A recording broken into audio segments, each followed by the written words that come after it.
আসসালামু আলাইকুম এভরিওয়ান, কেমন আছেন সবাই? তো আমি আজকে বাজার থেকে নিয়ে এসেছিলাম চালতা। অনেক দিন পর আমি চালতা সামনে পেয়েছি।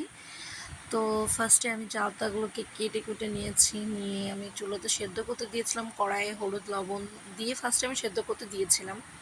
আমি এই প্রথমবার চালতার আচার বানাবো। তো আমি এখানে নিয়েছি তেজপাতা, দারুচিনি, তারপরে হচ্ছে শুকনা ঝাল, পাঁচফোড়ন, জিরা আর কি যেগুলো লাগে আচার বানাতে। তো এগুলো আমি একটু আগুনে দিয়ে একটু টেলে নিব আর কি। নেওয়ার পরে আমি এগুলো হচ্ছে গরম করার পরে আমি শিলেই বেটে নিয়েছি নিজে হাতে।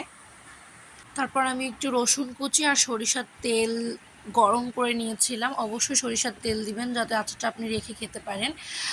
তারপরে আমি ভালো করে এটা একটু নাড়াচাড়া করে একটু ভাজা ভাজা করে নিলাম। তারপর লবণ দিলাম, হলুদ দিলাম, মরিচের গুঁড়া দিলাম, আর দিলাম ওই যে মশলাটা বাটনা করলাম আর কি, ওই মশলাটা। তারপর এখানে চিনি দিয়েছি, চিনিটা আপনি আপনার পরিমাণ মতন দিবেন। চিনিটা দেওয়ার পরে আমি এটা ভালো করে নাড়াচাড়া করে ঢেকে দিয়েছিলাম। ঢাকার পরে এটা যখন হয়ে এসেছে তখন আমি এটা নামিয়ে নিয়েছিলাম। এতটা লোভনীয় ছিল, আর কি বলবো, আমি নিজেই নিজের ফ্যান হয়ে গিয়েছিলাম চালতা বানিয়ে। আল্লাহ হাফিজ, ভালো থাকবেন সবাই।